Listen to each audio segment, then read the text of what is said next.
নমস্কার বন্ধুরা, শ্রাবন্তী অ্যান্ড দেবী রেসিপিতে আবার আপনাদেরকে স্বাগত জানাই। এখানে আমি নিয়ে নিয়েছি লেবুর রস। এখানে বড় চামচে 2 চামচ লেবুর রস আছে। আপনারা লেবুর রসের বদলে টক দইও নিতে পারেন। 2 চামচ বা 1 চামচ টক দই ভালো করে ফেটিয়ে নিতে পারেন।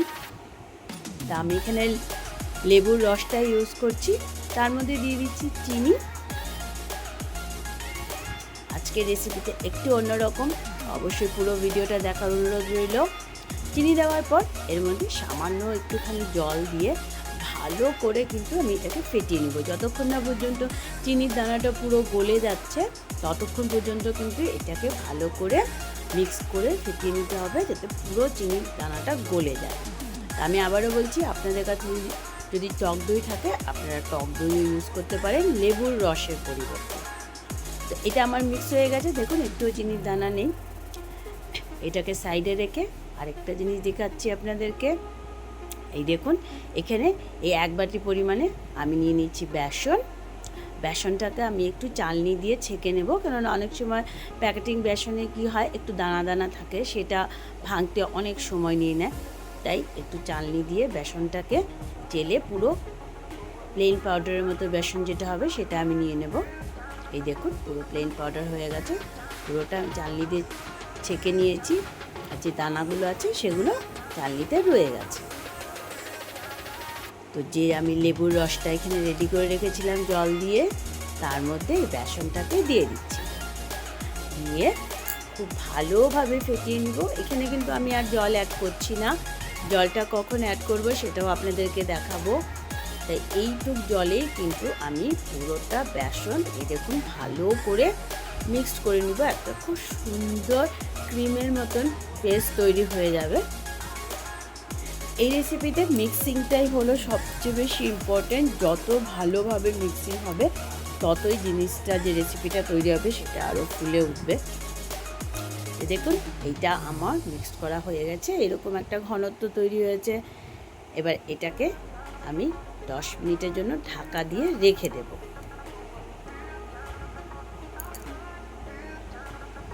আবারও বলছি, পুরো ভিডিওটা দেখবেন, একদম অন্যরকম ভিডিও। এরকম একটা স্টিলের পাত্র নিয়ে নিয়েছি, আর এর মধ্যে আমি একটু তেল ভালো করে পাত্রটার মধ্যে মাখিয়ে রাখবো। বেশি না, সামান্য একটু তেল দিলেই হবে। দেখুন একটুখানি তেলই তো ভালোভাবে বাটিটার মধ্যে মাখিয়ে রাখছি। তো বন্ধুরা, আপনারা যারা যারা আমাদের চ্যানেলটিকে দেখছেন অবশ্যই লাইক করুন, শেয়ার করুন আপনাদের বন্ধুবান্ধবদের সাথে। সাবস্ক্রাইব করলে অবশ্যই বেল আইকনটি প্রেস করতে ভুলবেন না। একদম ঘরোয়া পদ্ধতিতে আজকে এই রেসিপিটা দেখাচ্ছি। এটাকেও আমি সাইডে রাখছি। এবার তা আমার এখানে 10 মিনিট হয়ে গেছে, আমি ব্যাটারটাকে আবারও নিয়ে এলাম। এবার এর মধ্যে কিছু উপকরণ অল্প অল্প করে মিক্সড করব। তো প্রথমে আমি এর মধ্যে দিয়ে দিচ্ছি আদা গুঁড়ো, 1/2 চামচ থেকে কম। আপনাদের কাছে আদা গুঁড়ো না থাকলে পেস্ট করেও দিতে পারেন আদা। দিয়ে দিচ্ছি কাঁচা লঙ্কা একটা কুচি করে। সামান্য একটুখানি হলুদ দিচ্ছি জাস্ট কালারের জন্য। আর এর মধ্যে দিয়ে দিচ্ছি আমি লবণ পরিমাণ মতো। এবার আবারও এই সব উপকরণগুলো খুব ভালোভাবে মিক্সড করে নিতে হবে। আমি বারবার বলছি, এটা মিক্সিংটাই হলো মেন। এইবার আমি এর মধ্যে সামান্য একটুখানি জল দিচ্ছি, দিয়ে ব্যাটারটা আবার তৈরি করছি।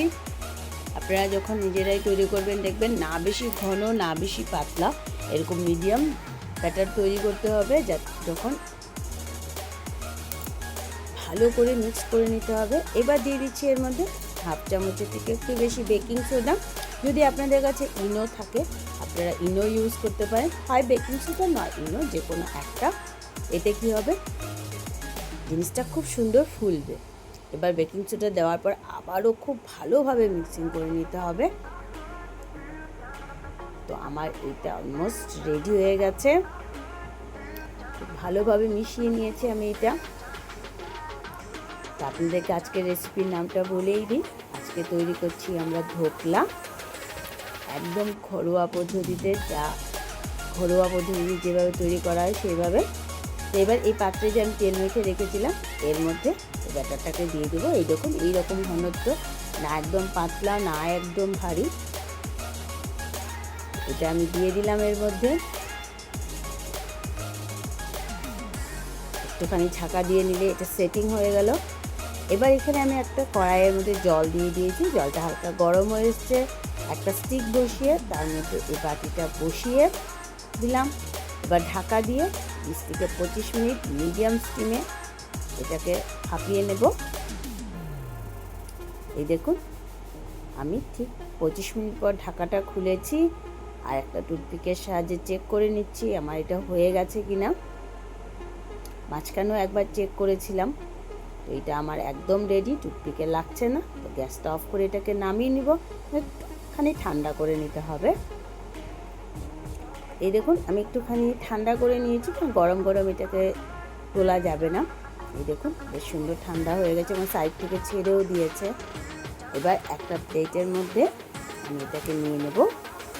কিছু করতে হবে না, জাস্ট বাটিটা আলগো প্লেটের উপরে উল্টে দিন, আস্তে আস্তে একটুখানি এইভাবে থাপা দিন, দেখবেন কি সুন্দর সেটা বেরিয়ে আসবে বাটি।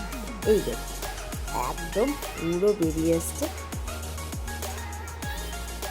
তো এবার মেন জিনিস ঢোকলার তড়কা লাগানো, সেটাও আপনাদেরকে দেখাবো।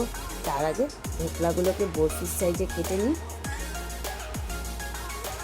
এই দেখুন এইভাবে একটা ছুরি দিয়ে বরফির মতো করে কেটে নিচ্ছি।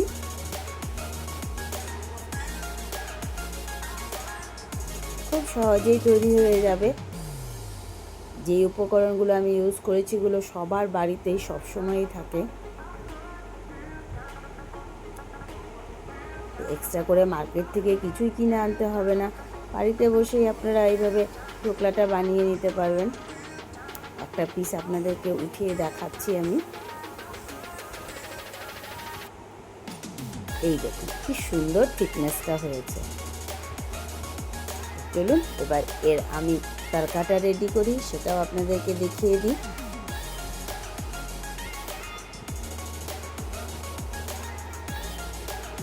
তড়কার জন্য এখানে একটা প্যান নিয়ে নিয়েছি, দিয়ে দিচ্ছি এর মধ্যে রিফাইন্ড অয়েল, 2 চামচ পরিমাণে রিফাইন্ড অয়েল দিয়ে দিলাম।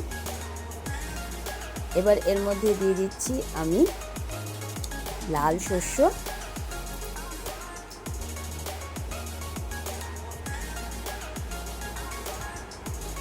লাল সর্ষটা দিয়ে দিচ্ছি 3-4টে কাঁচা লঙ্কা। এবার ভালো করে এটাকে গরম করে নেব। এই দেখুন খুব ভালো গরম হয়ে গেছে। এবার দিয়ে দিচ্ছি কয়েকটা কারি পাতা,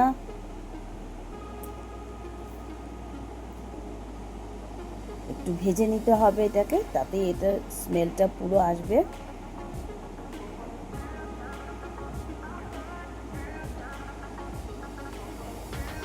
দেখুন এটা বেশ ভাজা হয়ে গেছে। এবার এর মধ্যে দিয়ে দিচ্ছি অল্প একটু জল।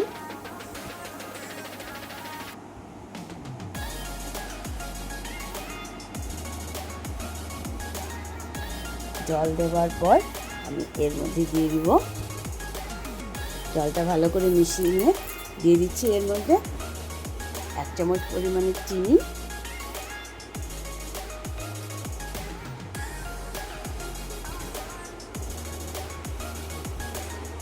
দিয়ে ভালো করে মিশিয়ে আবারও একটু ফুটিয়ে নেব এটাকে, যাতে চিনির দানাটা গলে যায়।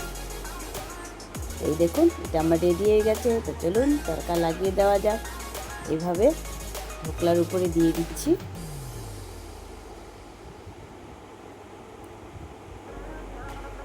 তো বন্ধুরা আমার ঢোকলা একদম রেডি হয়ে গেছে। এই যে জলটা চিনির দিলাম সেটাতে ঢোকলার ভিতরে পুরো ঢুকে এটা একদম নরম সফট হয়ে যাবে। অবশ্যই আপনারা বাড়িতে খুব সহজেই এটা বানিয়ে নিতে পারবেন। একটু সময় রেখে দিলে দেখবেন পুরো জলটাই ঢোকলা টেনে নিবে। ঢোকলা আমার একদম রেডি হয়ে গেছে। তো চলুন এটা সার্ভ করা যাক।